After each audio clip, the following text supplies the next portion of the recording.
네, 안녕하세요. 진아TV입니다. 먼저 구독과 좋아요 부탁드립니다. 네, 오늘은 크리스마스 공휴일이라서 가족들과 있기도 해야 됐고, 또 이제 아이들이 방학이라서 2주간 또 아이들과 함께 있어야 돼서 방송할 시간이 그렇게 녹록지가 못합니다. 예, 일단 어제 페넨 뉴스에 나온 그 김진태 의원 방송을 봤었는데요. 그 방송을 요약해 보자면 김진태 의원이 당대표 출마 의사가 있다고 판단을 해야 되고요. 그리고 당대표가 되면은 태극기 우리 국민들의 뜻을 우파의 의견으로 받들고 행할 것이다. 그렇게 볼 수 있고, 또 어떤 활동을 할 것이냐에 대해서는 장외투쟁을 하겠다고 얘기를 했습니다. 그것을 종합해 볼 때 태극기 시민들과 함께하는 장외투쟁을 하겠다는 것은 우리 김진태 의원이 태극기 그 활동에 집회 활동의 본고장이 지금 애국당이라고 할 수 있는 그 탄기국이었잖아요. 그러니까 탄기국이 사실상 그 집회 참여자들이 거의 이제 대한애국당으로 바뀌었다고 할 수가 있는데, 그러니까 대한애국당과 함께 하겠다는 것으로 보입니다. 아무래도 이제까지는 뭐 했냐 그러는데 사실상 당권을 가지고 있을 틈이 없었잖아요. 임명진부터 해서 임명진도 좌파에다가 임명진이 나가고 이제 정우택 대표가 혼자 있긴 했었지만 조금 있다가 이제 홍준표가 당대표가 되면서 홍준표가 대선 때도 그렇지만 그 복당파들을 그 바른정당으로 나갔던 배신자들을 스물스물 끌어오면서 박근혜 대통령도 탈당을 시키고 그 비박 복당파들에게 당권을 슬금슬금 다 장악을 시켜줬습니다. 그랬기 때문에 친박 수당파들이 당권을 가지고 뭘 할 수 있는 틈이 없었습니다. 그랬는데 이번에 어쨌거나 그 탄핵에 찬성은 했지만 뭐 수당파에 속하는 나경원이 친박의 힘을 등에 업고 뜻에 따라서 원내대표가 됐죠. 그래서 약간 이제 친박 쪽으로 대세도 좀 기울였다고 볼 수 있는데, 특히 시사하는 바가 큰 것이 나경원 원내대표가 당선되는데 그 압도적인 그 2배 가까이 되는 표차로 승리를 했죠. 그렇기 때문에 나경원이 지금 의원내각제를 바탕으로 하는 분권형 대통령제 이런 것을 지금 추진을 하려는 기미가 보이는데, 그 분권형 대통령제는 그 비박 배신자들이 복당파들이 사실 하려고 했었던 거죠. 박근혜 대통령을 탄핵을 시키고 그동안 박근혜 대통령이 그런 의원내각제 개헌을 반대를 했었기 때문에 그걸 박근혜 대통령을 탄핵을 시키고 자기네들의 꼭두각시로 삼을 수 있는 반기문을 대통령으로 만들어서 분권형 대통령제, 그러니까 이 의원내각제 개헌을 하려고 했었던 계획으로 저는 생각이 됩니다. 그랬었는데 반기문이 좌절되면서 문재인 좋은 일만, 좌파들 좋은 일만 시켜준 셈이 됐죠. 그랬는데 나경원도 그 의원내각제의 목표에 대해서는 거의 김무성과 같은 뜻을 이루고 있는 것처럼 보입니다. 그러면서 이제 국회를 정상화하기 위해서 그 소야당들인 바른미래당 그리고 또 정의당 이 사람들한테 연동형 비례대표제 검토해 줄 수 있다고 하면서 일단 단식을 중단시키긴 했었는데요. 그러고 나서 이제 그 연동형 비례대표제를 검토하기 위해서는 그 의원내각제 개헌까지 같이 해야 된다. 그걸 조건으로 내걸었는데 바로 그 당내에서 반발이 일었죠. 너 혼자 뭐 하는 거냐. 당에 물어보지도 않고 해서 조금 얘기하다가 말았습니다.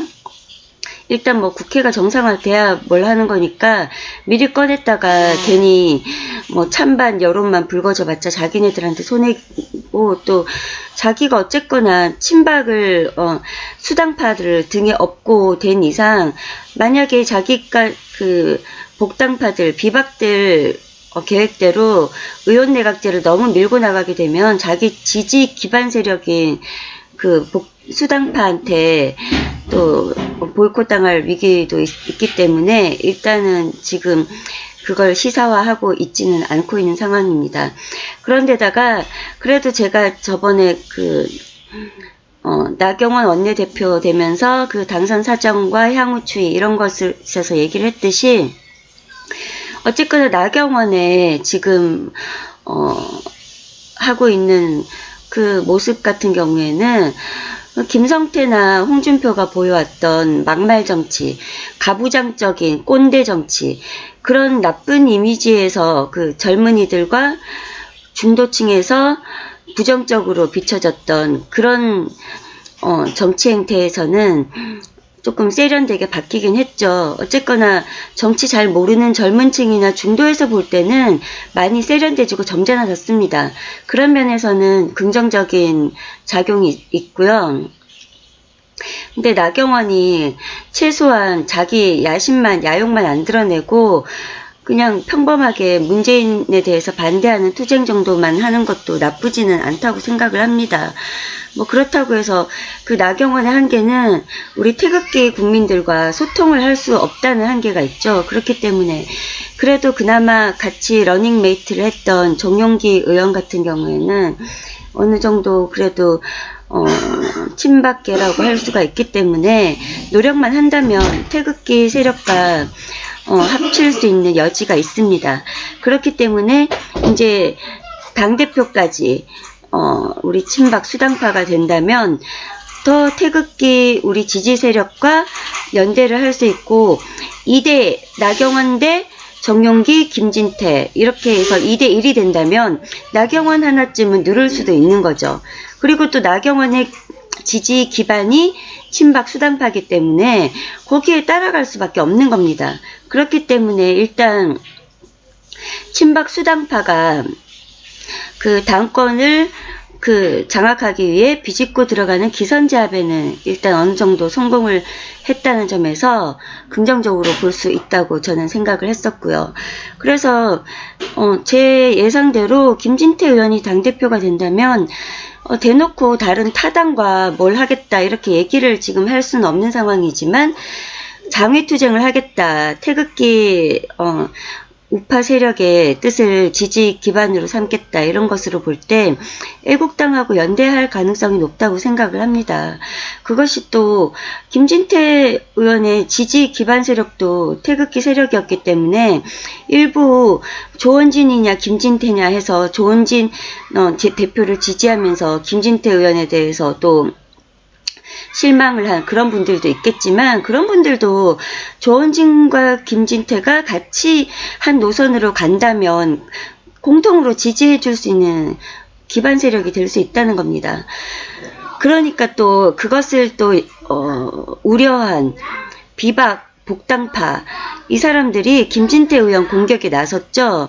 왜냐하면 당대표라는 것은 사실상 당원들이 거의 뽑는다고 해도 과언이 아닌데 그 지선에서 바른미래당이 폭삭 망했던 이유도 일단 자기네들이 우파 중도 그쪽 노선을 택하기 때문에 좌파에서는 완전히 표를 못 받는 건 당연한 거고 중도나 우파 쪽에서 볼 때도 그 사람들의 인성이 일단 배신적인 인성이라는 겁니다. 사람이 신뢰감이 없다. 그렇게 해서 버림받을 수밖에 없는 상황이고 더군다나 뭐 그래도 한국당도 지선에서 뭐 망하지 않았냐 하는데 한국당에 그 복당파들이 들어왔기 때문에 그 홍준표가 복당파에다가 당권을 장악시켜주고 힘을 많이 실어줬기 때문에 그래서 당의 색깔이 선명하지가 않았기 때문에 우파로 인정을 못 받아서 그래서 진 겁니다. 그래서 자기네들이 이 우파 내의 당원들한테 선택을 받아야 되는 상황에서 완전히 질 거라는 걸 알기 때문에 지금 김무성, 하태경이 주장하는 게 뭡니까? 친박들도 탄핵에 반대하지 않았다. 김진태는 심지어 탄핵을 주장하기까지 했다. 이렇게 하면서 이걸 갖다가 어디다가 호소를 하는 겁니까? 좌파나 그 촛불 들었던 중도 좌파한테 호소하는 게 아니죠. 왜냐면 중도 좌파 쪽에서도 볼 때도 어이가 없는 것이, 그렇다면 김진태가 태극기 영웅이 아니라 우리 촛불 영웅이었네? 탄핵 영웅이었네? 그럼 우리 김진태를 영웅화하고 지지해야 되겠네? 이렇게 볼 거냔 말입니다. 안 볼 거란 말입니다. 그간의 행보가 있었는데, 태극기 들고 탄핵 반대를 했었던 행보가 있었는데 말도 안 되는 소리죠. 이것은 뭐 비유를 하자면은 북한 선전 매체인 뭐 우리 민족끼리 이런 데서 김정은 사진을 태운 보수 패당들에게 김정은 인권 침해를 했다고 주장하는 어이없는 짓이죠. 지네들은 말 한마디 잘못했다고 사람 막 죽이고 총살하고 정치 수용소 보내고 그런 인간들이 김정은의 인권을 운운하는 그런 어이없는 상황인데다가, 또 김진태 의원이나 친박에서 탄핵에 대해서 얘기를 하는 것에 대해서 이런 아내가 바람핀 남편한테 너 이렇게 계속 바람 피울 거면 차라리 이혼해, 이렇게 얘기한다고 해서 그 남편이 옳다구나 해서 너도 네가 먼저 이혼하자고 했다, 그리고 녹취를 해가지고 재판정에 가서 합의 이혼을 받아내는 그런 어처구니가 없는 상황이죠. 이런 것을 갖다가 법적 용어로 비진의 의사표시라고 합니다. 진심은 아니지만 서로 진심이 아니라는 걸 아는 상태에서 한 발언에 대해서 법적으로 인정받을 수 없다는 그런 비진의 의사표시라고 하는 것인데, 김진태 의원이 진짜 탄핵을 해서 탄핵을 성공시키고 싶었다면은, 그랬다면은 이 사람들 말 맞다나 탄핵에 대해서 영웅이었다면 탄핵 그 찬성 투표까지 했어야 되는 거죠. 그런데 자기네들이 옳다구나 하고 자기네들이 그 박근혜 그 의원내각제를 부정하는 박근혜 대통령을 탄핵시키고, 자기네들이 꼭두각시 반기문 같은 사람을 대통령으로 추대해서 만든 다음에 의원내각제 개헌을 하고 싶은 그 계산 때문에 옳다구나 하고 그 탄핵 주장을 받아왔다는 식으로 하면서, 만약에 새누리당에서 탄핵 차라리 하야보다는 자기가 짓지도 않은 죄에 대해서 인정하고 물러서라는 하야나 질서 있는 퇴진보다는 차라리 정면 승부해서 돌파하겠다는 탄핵 쪽으로 가겠다 하는 것은, 일단 탄핵이라는 것은 기간이 6개월 정도 소요가 됩니다.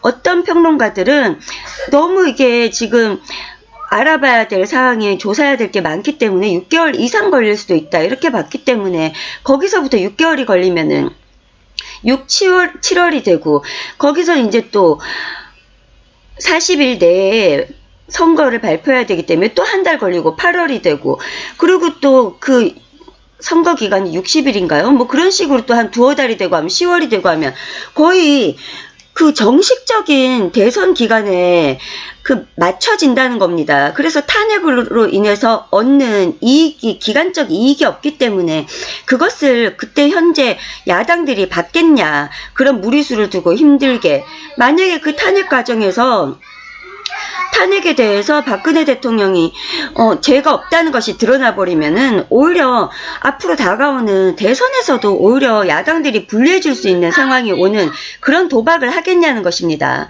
그렇기 때문에 또 그 탄핵 과정 6개월, 7개월, 8개월 이렇게 거치는 동안 지금은 언론까지 막 광풍으로 몰아치고 있지만 그것도 언젠가는 소재가 떨어지고 국민들은 쉽게 실증을 내고 언론이 그렇게 몰아치지 않게 되면은 지루해합니다. 거기에 대해서 쉽게, 특히 우리 한국 국민들은 냄비 근성이 되기 때문에 잊어버리게 되고, 또 그것에 대해서 제대로 그 사실이 검증되지 않으면은 반대편에서는 의심되는 여론이 또 생긴다는 겁니다. 그러면서 오히려 그렇게 길게 끌고 가버리면은 더불어당 같은 야당 같은 데서 역풍을 맞을 가능성도 있다는 겁니다. 그래서 탄핵을 들고 나왔을 때 오히려 그 더불당이나 그 야당들이 손사래를 쳤던 것이 자기한테도 그 도박수를 받았다가 불리해 줄 수도 있기 때문에 자꾸 당장 하야해라 이렇게 주장을 했던 것이죠. 그걸 갖다가 새누리당 쪽에는 그래 탄핵해봐 어떻게 해볼래 이렇게 그냥 뻗대고 나가는 수단인 거지 김무성처럼 탄핵으로 합시다 하고 주도적으로 그렇게 급하게 끌고 갈 문제는 아니었다는 거죠. 김무성이 탄핵을 주도적으로 끌고 나갔기 때문에 그게 된 거지 그 야당들이 탄핵할까 말까 고민하고 그런 식으로 시간을 끌면서 계속 하야를 주장하고 이렇게 나갔더라면은 그 탄핵도 유야무야 될 수도 있었고 계속 하야 주장하고 걔네들이 그렇게 끌고 나가는 동안 그 언론들의 그 거짓 보도들이 하나하나씩 밝혀질 수 있는 시간을 볼 수 있었다는 겁니다. 그 새누리당에서 어쨌거나 그 제도권 의원들은 계속 그 여론이나 언론이나 야당에서 하야나 또 심지어 우파 원로들까지 질서 있는 퇴진을 제안하고 이런 상황이었기 때문에 하야냐 아니냐 둘 중 하나를 선택하려면 아니라고 할 때 대안을 내놔야 되는데 대안으로서 내놓은 게 탄핵이었던 겁니다. 그런 수적 계산이 있었던 것이고요. 그리고 그 부분에 대해서 김진태 의원이 탄핵에 대해서 내가 얘기했었다고 하는 것은 그 우파 내에서는 태극기 세력 내에서는 이미 알고 있었고 검증이 끝난 얘기입니다. 제가 그 태극기 집회를 주구장창 거의 연달아 나갔기 때문에 그 얘기를 아마 어디서 들었냐면 태극기 집회에 나온 김진태 의원 연설에서 들었을 겁니다. 내가 그때 총회에 나가서 차라리 하야 제도 있는지 없는지 모르는 상태에서 본인이 이런 먹은 적 없다고 몇 번 그 사과 기자회견에서 얘기를 했는데 본인이 결백하다고 주장하고 있는데 무조건 하야라고 할 수가 없다. 차라리 탄핵 과정을 거쳐서 그게 사실이 맞는지 아닌지 따져보자. 이렇게 연설을 이런 식으로 했었던 걸로 저는 기억을 합니다. 게다가 김진태 의원은 법조인입니다. 법조인이기 때문에 검사 출신이기 때문에 이 탄핵이라는 것이 하려면 헌법 제84조에 의해서 대통령은 내란, 외환의 제외에는 형사 불소추 특권이 있기 때문에 이 형사 불소추 특권이 된다는 얘기는 아예 형사 소추가 되지도 않기 때문에 조사를 할 수도 없고 조사를 해야 조사를 소추해서 검사를 할 거 아닙니까? 일단 유죄인지 무죄인지 확정 판결을 받을 수가 없다는 것입니다. 그렇다면 우리나라는 대통령뿐만이 아니라 일반 개인에게 있어서도 확정 판결이 받지 않은 이상 유죄건 무죄건 무죄 추정 원칙에 의해서 무죄로 본다는 것입니다. 과연 이 무죄 추정의 원칙에 의할 때 대통령에게 지금 제기된 이 각종 형사 의혹에 대해서 무죄라고 추정되는 이상 그거를 헌법재판소에 가져가 본들 무죄 추정에 의한 무죄이기 때문에 헌법재판소는 기각이다 인용이다 판단할 건덕지가 없다는 것입니다. 아예 무죄라고 볼 수 없기 때문에 무죄라고 판정할 수 없기 때문에 기각을 하든 각하를 하든 각하를 해야 되는 것이 맞죠. 대통령 임기가 끝나서 그 형사 범죄에 대해서 대법원까지 가든 고등법원까지 가든 확정 판결을 받아서 유죄 판결을 받고 다시 들고 와라. 이건 가능하지만 그때는 이미 대통령이 아니기 때문에 헌법재판소에 탄핵 소추를 할 이유가 없는 거죠. 그러니까 각하를 했어야 맞는 겁니다. 그런데다가 박한철이 퇴임하게 되면서 퇴임하면 어떻게 되나요? 그 박한철 몫은 대통령 몫이기 때문에 박근혜 대통령이 임명을 해야 되지만 그때 직무 정지가 돼 있었기 때문에 황교안 대행이 대신 해야 되는 것이죠. 그런데 그때 야당들에서 주구장창 것이 황교안 대행이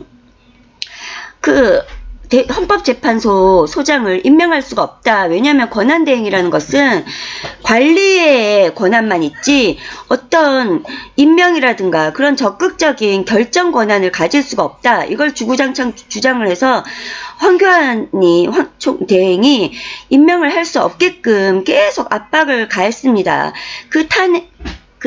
촛불 집회에서도 황교안도 탄핵하라고 난리를 쳤었고요. 그래서 황교안 총리 대행 같은 경우에는 일단 먼저 그 분란을 일으키지 않기 위해서 헌법재판관 임명은 하지 않았지만 그 밑에 좀 얕은 장관급, 차관급인지 모르겠는데 어떤 공직자를 임명을 하나 하긴 했습니다. 일단 한번 간을 본 것이지 어떻게 나오는지. 그런 것도 있고, 황교안 대행이 헌법재판관 임명을 서두를 이유가 없었던 겁니다. 왜냐하면 탄핵을 했던 헌법재판관들 박한철, 이정미, 그 외 기타 몇 명도 자기네들이 그 전에 판례에서 헌법재판관은 구인이 충족되지 않는 이상 이게 헌법재판관 그 재판이 유효하지 않다고 지들 입으로 판례를 내렸기 때문에 황교안 대행이 볼 때는 구명이 완성되지가 않으면은 그 결정을 할 수 없는 것이기 때문에 시간을 최대한 끌면 좋겠죠. 먼저 나서서 빨리빨리 그 헌법 재판 과정을 서두를 이유가 없는 것이죠. 그런데다가 혹여라도 9명이 완성되지 않은 상태에서 헌법 그 탄핵 그 선고를 하게 되면 그 탄핵 자체가, 선고 자체가 불완전한 것이기 때문에 무효화될 여지를 남겨두는 것입니다. 그거를 남겨둔 한 수가 있었다고 봅니다. 왜냐하면 황교안 대행도 검사 출신인가요? 뭐 그런 법조인 출신이니까 그걸 아는 거죠. 그렇기 때문에 한 여지를 남겨뒀고, 그리고 또 김진태 의원도 그렇고 조원진 대표가 당시에 국회에다가 정세균 의장한테다가 헌법 의결 전에 토론을 하자고 신청을 했었습니다. 그런데 기각을 했죠. 그리고 그때 당시에도 탄핵 당시에도 조원진 대표를 모함하기 위한, 그때 대선 당시일 겁니다. 모함하기 위해서 조원진 대표가 그 탄핵 의결 전에 그 토론 신청을 한 것에 대해서 그 밑에 주석이 달려 있었습니다. 토론을 해가지고 만약에 이기는 쪽에 대해서 진 쪽이 더 이상 정쟁을 삼지 말고 승복을 하자. 이것에 대해서 박근혜 대통령에 대해서 그 탄핵을 부결해야 된다. 탄핵을 하지 말아야 된다. 그쪽이 만약에, 그러니까 새누리당이 진다면 그러면 박근혜 대통령에 대해서 계속 정쟁을 삼아도 된다는 것이냐 이러면서 조원진 대표를 모함하는 수단으로 삼았는데, 저는 그때 딱 조원진 대표에 대해서 의심을 풀었던 게, 그러니까 조원진 대표는 어떻게든 이 국회 내에서, 제도권 내에서라도 박근혜 대통령을 공격하는 것, 인신공격을 하는 것에 대해서 멈추기 위한 하나의 그 수를 던졌던 겁니다. 강수를 던졌던 거죠.